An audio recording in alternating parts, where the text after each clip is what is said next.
a leader. Now, I have a picture of a guy here. Who do you think that is? Caesar. Good, someone got it. Now, the reason why I put him up there, because I'm going to show you tonight,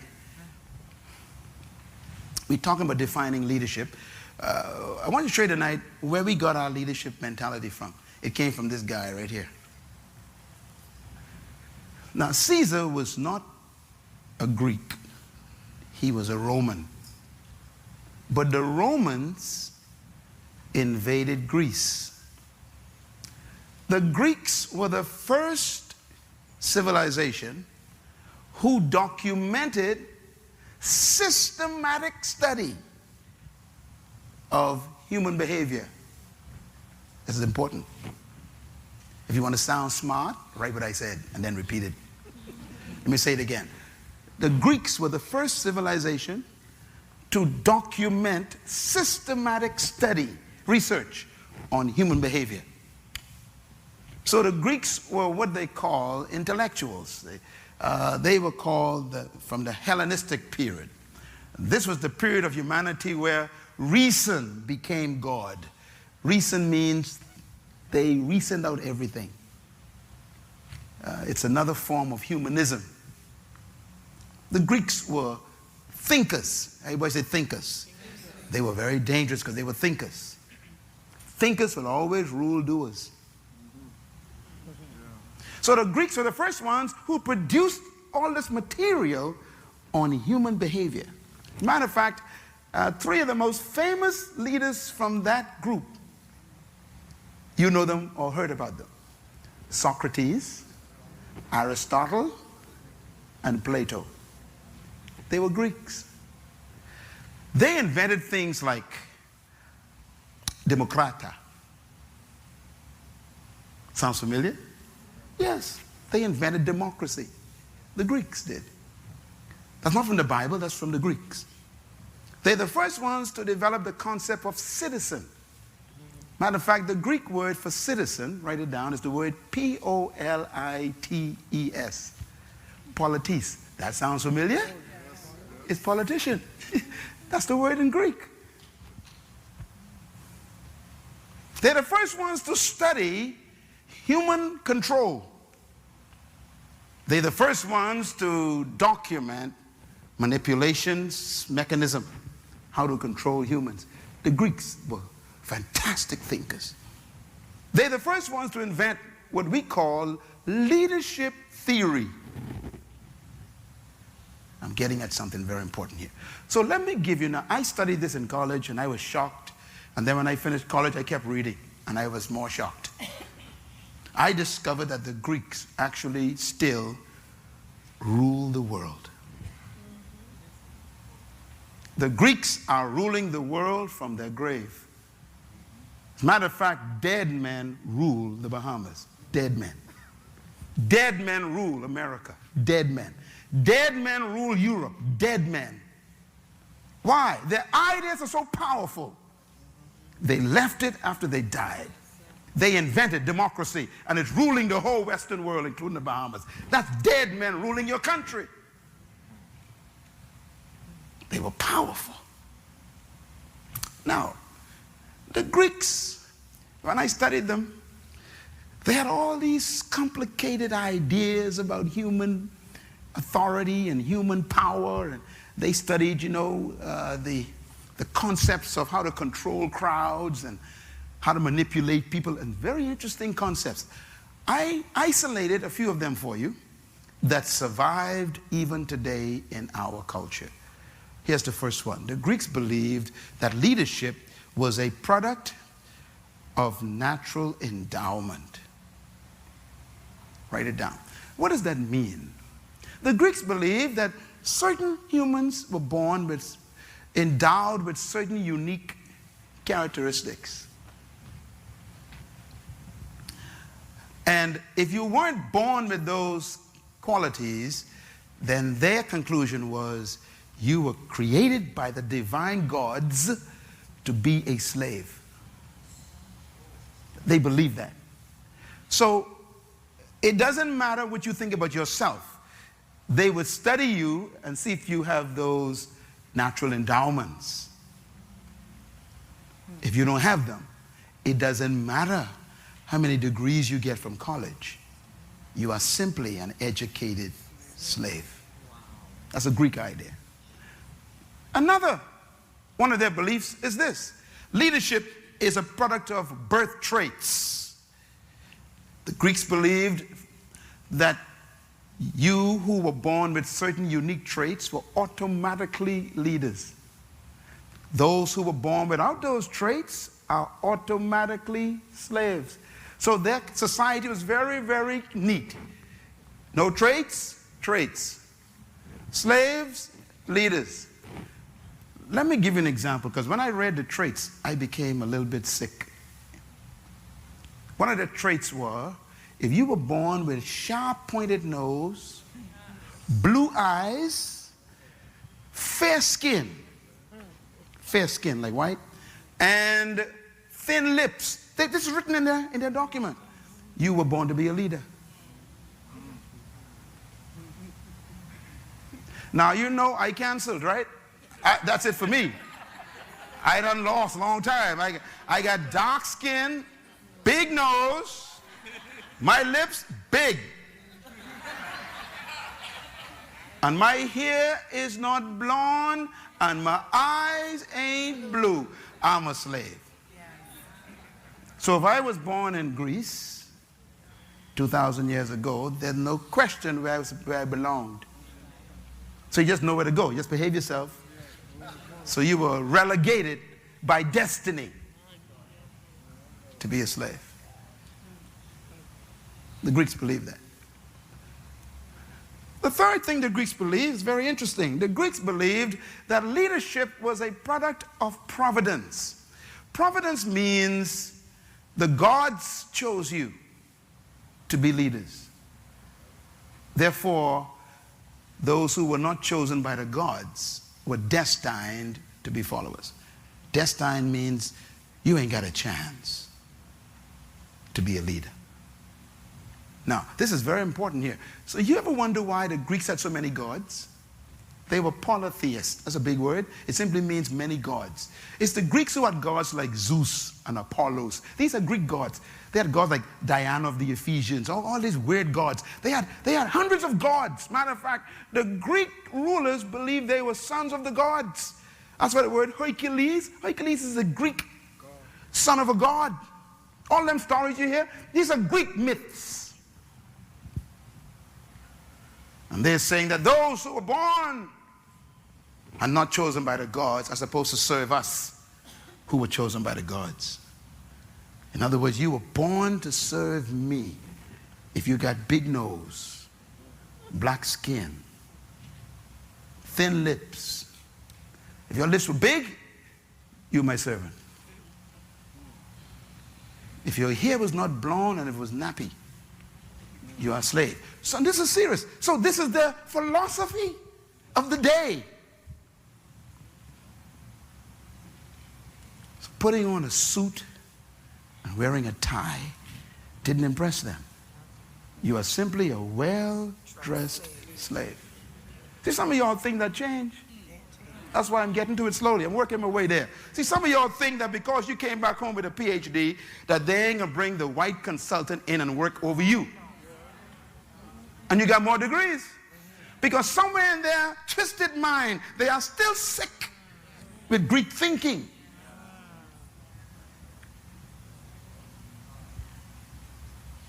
This permeates our structures. It permeates the fabric of our leadership. That's why I am so weird when I be among them.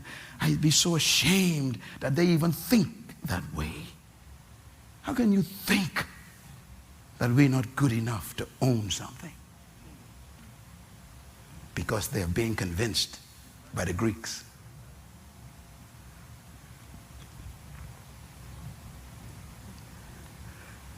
The last one, the Greeks believed that leadership was a product of charismatic personality.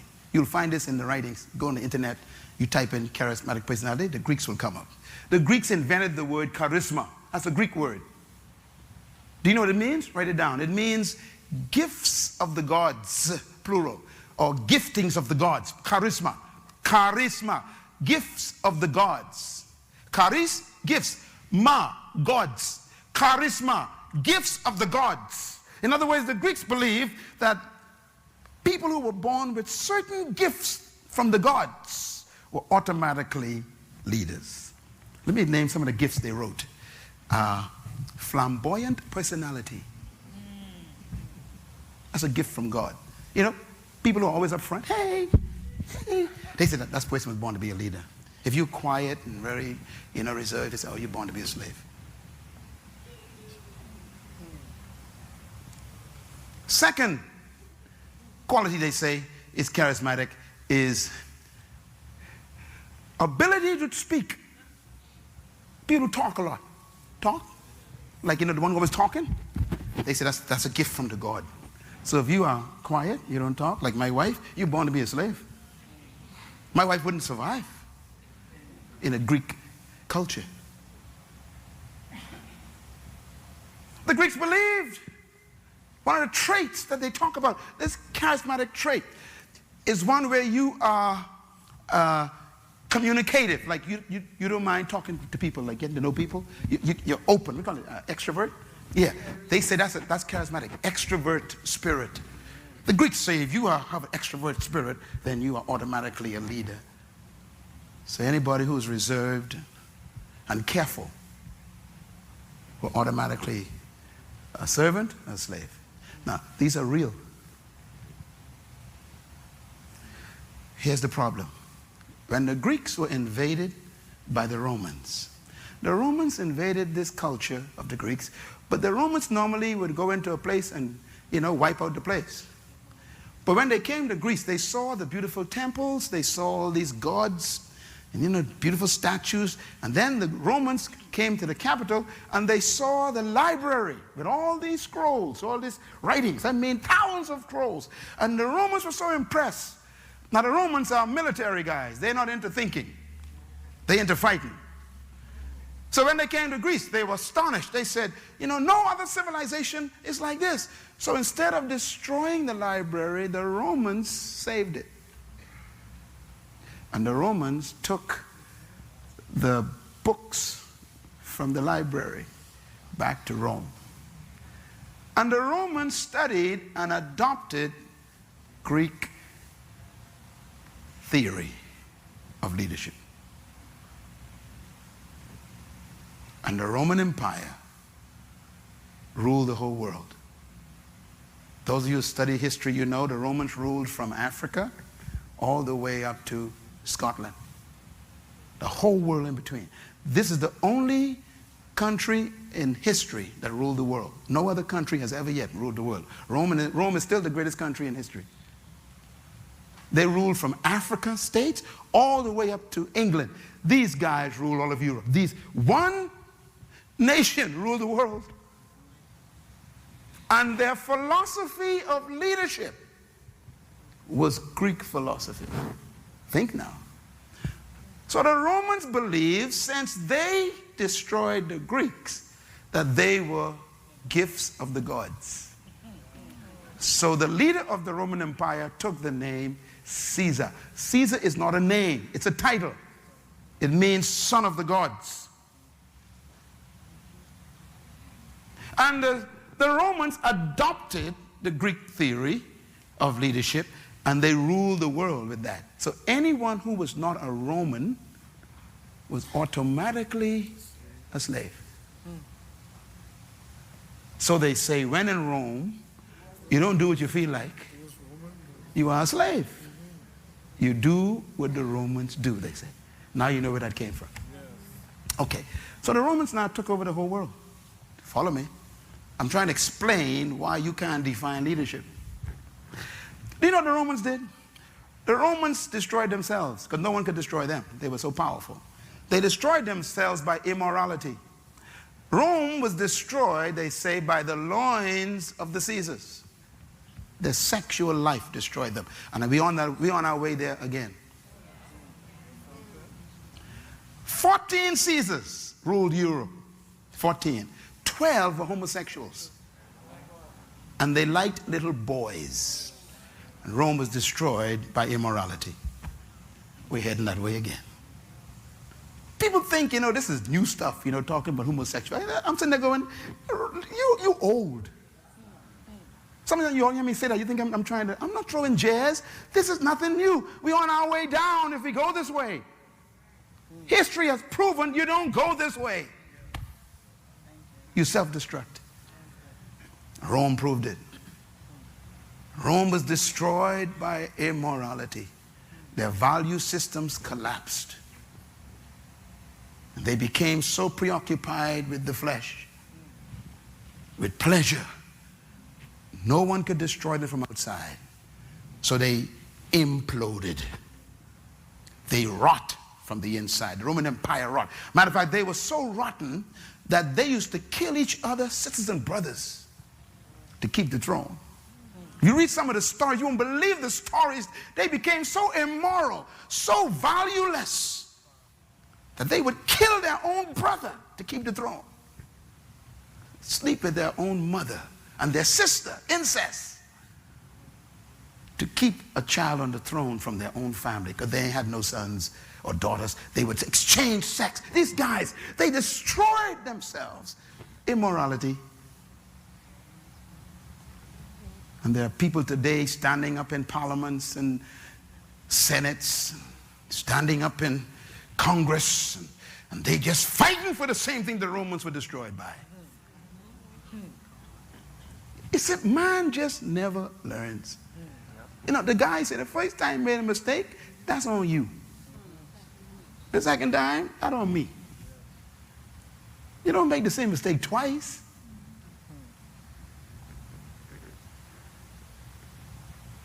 I read once in a book, it says, if you make the mistake the second time, it was not a mistake. It was a choice. Are we going to choose this way? So the Romans ruled the world, destroyed themselves. Now here's the big part. The Roman Empire did not fall by invasion. It fell by disintegration. Disintegration means it fell apart, like a piece of cake that just broke up in little pieces. That's how the Roman Empire fell apart. Or you just broke up. And what happened was everybody scrambled for power. And the result was many little kingdoms. Instead of one kingdom, many little kingdoms. Let me give you some of their names. Spanian, Franco, Belgier. Those Roman kingdoms. Anglo, Roman kingdoms. Portugal, Roman kingdoms. We know these kingdoms in English. Franco, France. Belgier, Belgium. Porco, Portugal. Anglo, Spanian. They're all kingdoms. They are all Romans. You can get it after I'm gone. They are all Romans. So their psyche, their mentality, ingrained. We were chosen by the gods to rule anybody who don't have our traits. They were chosen by the gods to be our servants and our slaves. They are not complete divine beings like us. We are superior. So the French and the Spanish, the Portuguese, and the British, Anglo, call them Anglican, they decided to expand their kingdoms. So they came to Africa and the Caribbean. And we call it colonization. Colonization is the expansion of Greek leadership philosophy. So going to Africa and bringing slaves over as merchandise was easy. Why? Big nose, big lip, dark skin, peasy head, black eyes. I found 1 million servants, they say.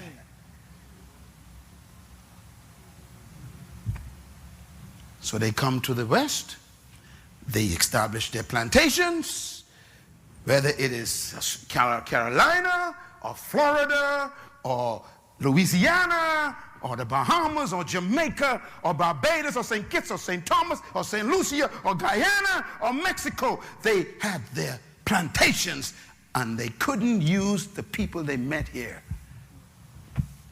because they killed them out with disease.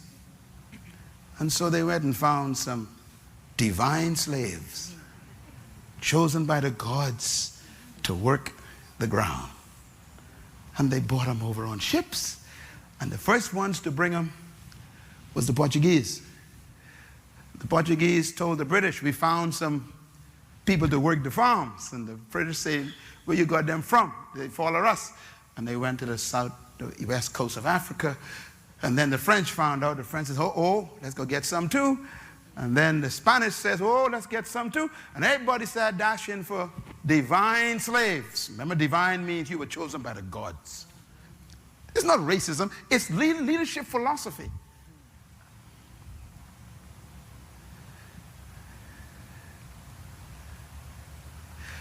That is in the psyche of the system. So I am here. You are here, some of you of my pigmentation, and millions of us here in the region, because of a leadership philosophy. That's how important leadership is. If the blind lead the blind. We were being led, and they convinced you. Matter of fact, if you read the writings of the oppressor, they wrote things like this. They read the Bible on you. They said, now you must be good slaves. And they gave us Jesus. You wonder why, the black Muslims and people like that rose up? Because they even used Jesus as part of manipulation. Jesus said you must be nice slaves, and then you'll go to heaven. If you go to heaven, you'll get robe and shoes. You can't get them now because we ain't giving you none. But you get them and you get to heaven. So now so the slave in the farm starts singing, I got a shoe, massa, you got a shoe. All of God's children got a shoe, but I ain't gonna get mine until I go to heaven. I'll walk all over. See, in other words, you get yours now, massa. I can get mine when I go to heaven. All of that is brainwashing. Those songs that we used to glory in called Negro spiritual, you need to read the words of those songs. They are strong songs of conversion for your mind to make sure you never rise above. I used to sing them, so don't look at me funny. I was born in a little town called Baintown. That was a village of slaves. I'm trying to show you where leadership problems come from. So for 394 years, they ruled these islands, and they made all of us believe you were born to clean my house. You were created to plant my corn. You were sent by God to wash my clothes and cook for my children. And so there we were stuck in the back room. Oh, by the way, you ain't got no charisma, so you must be seen and not heard. You see, that's part of the system. So you're supposed to work, but no one's supposed to see you. And so the little slave walk around the house cooking, and and they ain't supposed to be around when master got friends. See, the whole thing, psychological. That's why some of you all are timid. You're so timid today, and you think you're cool. Timidity was taught.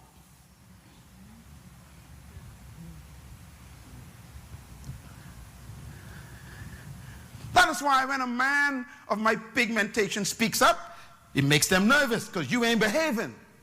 Some of y'all wonder why they thought Martin Luther King was a problem. Because he was a black man talking loud. You ain't supposed to talk loud. Stay in your southern church, have church with a stained glass window, and shout by yourself. Don't come out here telling us we're wrong. That was the problem. It was a leadership problem. To tell Miss Rosa Parks that she's in the wrong seat was very natural for them. You don't understand. You say, there ain't no prejudice. This is the conditioning of the culture. You ain't supposed to sit here. Yeah, but I'm a human. You ain't no complete human. See? The gods told us where you're supposed to sit. In the back, they say. Divine assignment. I'm saying this for a reason. That is still here in the Bahamas. Yes. No matter how much school you go to, no matter how many degrees you get, no matter how much you think you know, when you come back, they tell you, you're just a smart slave. It's a leadership mentality. So now you know why Myles Munroe is angry. You see why I hate oppression? Because I got the truth. I love everybody. I like everybody, you know. I like everybody. But don't you ever imagine you're better than me.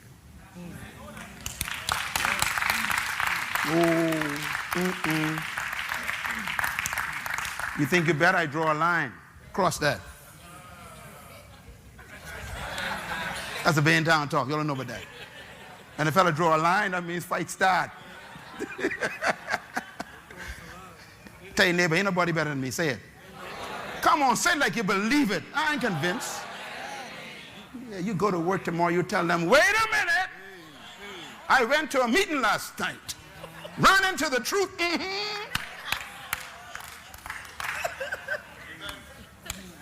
The Romans invaded the rest of the world with their philosophy. And now we have today, we are only 40 years old, and you think you're far from it.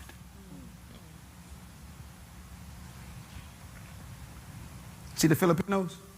Same problem. The British took over there. First the Spanish took over, then the British came. So they had two armies. So the Filipinos got the same issue.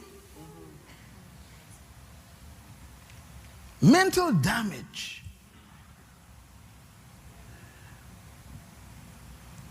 And this is why when a Caribbean man wins a gold medal, it becomes a problem to the systems. What are you doing? Leadership problems. And that's how they define leadership. They defined it by these strange philosophies. And they still exist today. When I paid my house off, I'll never forget, I keep telling this story because I can't forget it. I walk into the bank to pay the last payment on my house. I own my house. And when I signed the paper, the guy says, read it first. It was the original document of that paper for that piece of property. I read the document, the original document. It says, this property is never to be sold to a Negro. That is in the conveyance document in the Bahamas. You hear me, young man? The house I live in was never supposed to be mine. It's in the document. It's a covenant, never to be sold to a Negro.